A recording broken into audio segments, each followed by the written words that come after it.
Sa Lee and Climate Change Conference, C-30, na ginaganap sa unang pagkakataon sa puso ng Amazon, ang pinakamalawak na tropikal na kabubatan ng planeta, na kadalasang tinatawag na baga ng daigdig. Nakipagkita ang mga kalahok sa Alatra Internasyonal na pampublikong kilusan sa mga kinatawan ng mga katutubong mamamayan ng Brazil. Dito, kung saan ang kalikasan ay nagsasalita pa rin ng orihinal nitong wika, lalong nagiging malinaw ang mga babala tungkol sa matinding pagbabago ng klima. Sa video na ito, ipinaparating namin ang kanilang mga salita, isang taos puso, direkta, at mahalagang panawagan sa mundo na marinig ang katotohanan tungkol sa kalagayan ng ating planeta at magkaisa upang protektahan ito. Nagkita tayo noong nakaraang tag-araw sa EHE 62 at nasasabi kaming makita kayong muli ngayon sa SE 30. Maaari mo bang ipakilala ang iyong sarili? Ako si Adriana Cayani.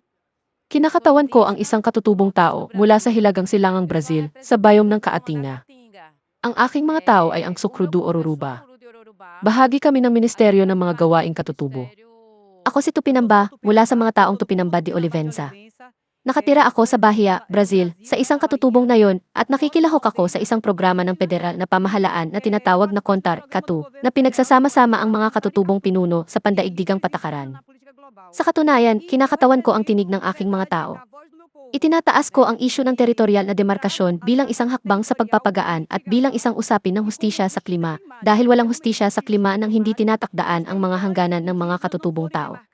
Hindi magkakaroon ng proteksyon sa kapaligiran ng walang ganap na pag-akses sa ating mga legal na karapatan. Ang ating teritoryo ay ang ating proteksyon, ang pundasyon ng buhay sa ating mga nayon. Ano ang pangunahing focus ng iyong trabaho at ano ang nagdadala sa iyo sa komperensya ng COP30 ngayon? Ang katotohanan na ang komperensyang ito ay nagaganap sa Brazil, sa teritoryo ng mga katutubo, ang estado ng Par ay teritoryo ng mga katutubo sa Brazil, ay nagbibigay sa mundo ng pagkakataong maunawaan kung paano tayo, mga katutubo, hindi lamang sa Brazil kundi sa buong mundo, ay nagmamahal kay inang kalikasan. Naniniwala ako na dito sa Brazil, tulad ng sa ibang mga teritoryo, ang mga katutubo ay lumalaban para sa kalikasan upang ang lahat ay magkaroon ng akses sa inang kalikasan. Kapag tayo ay nasa proseso ng pagbawi ng mga lupain, ang ating mga pinuno ay madalas na pinapatay. Ibinibigay nila ang kanilang buhay sa pagtatanggol sa ating lupain.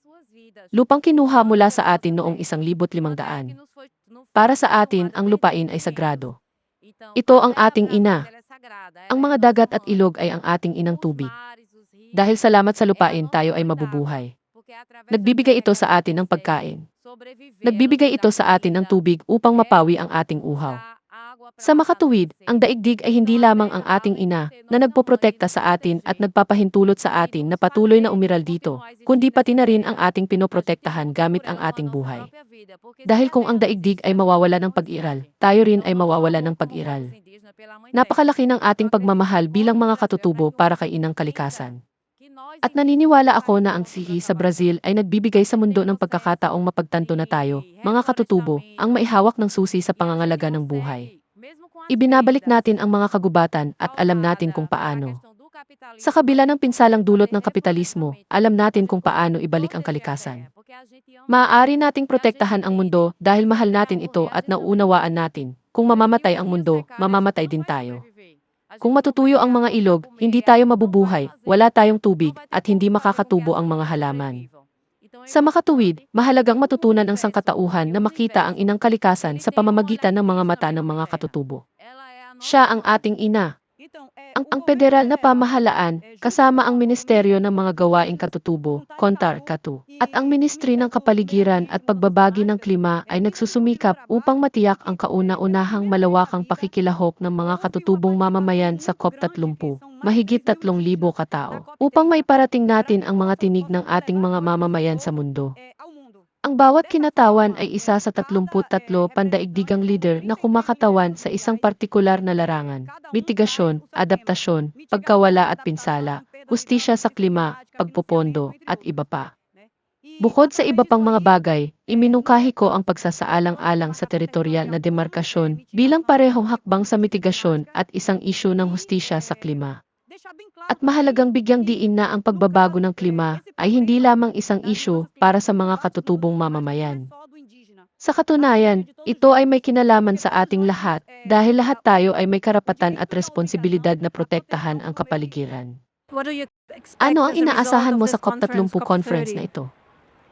Primeiro, eu quero que eu espero, né, que os povos indígenas tenham sido ouvidos, né? Eu quero que eu espero que quando termina essa COP30, Una sa que o lahat, mundo gusto kong ouça o mapakinggan nosso ang mga clamor katutubo. e que nos Umaasa afete ako na kapag direto ou natapos na ang indiretamente, né, para que a COP30, gente possa maririnig também ng mundo ang a ating elaborar panawagan at projetos e mabigyan estar tayo ng direktang participando, akses né, sa pondo upang mapaunlad natin ang ating de sariling fato, mga né, na proyekto, proteção do meio makasulong, at ambiente. patuloy na lumaban Lembrando para sa que pangangalaga sa essa proteção kapaligiran. não é só dos povos At indígenas. dapat Então a gente nating tem que tandaan ter, na ang eu proteksyong espero ito ay hindi que lamang para sa haja mga demarcação de katutubo. terras, de território. Ito ay Eu para sa espero lahat. que o mundo Umaasa entenda ako que na ang mga lupain que at nós teritoryo ay precisamos mamarkahan.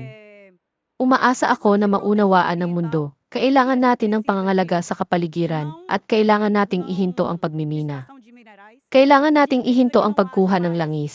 extração de Dapat petróleo. ihinto A ang gente lahat precisa ng que não ito. haja mais Dapat nating que ihinto a ang perda da pagsira sa vegetação kalikasan at não tunay na haja simulan ang e paglaban sa que pagbabago ng haja klima. realmente At combate umaasa às ako mudanças na ang lahat climáticas ng e que pamahalaan at todos os lahat ng governos partido e que ay todos os estados susuportahan ang mga sejam a favor dos teritoryo ng mga territórios indígenas e do katutubo at povo mga indígena. katutubo. What do you think how Gaano important it kahalaga sa is the iyong global palagay ang cooperation in pandaigdigang facing kooperasyon sa this pagsugpo sa lumalaking bilang ng mga challenge, natural na the sakuna at sa progression of pagpapataas ng the kamalayan ng natural publiko tungkol disasters sa and the problemang public ito? awareness?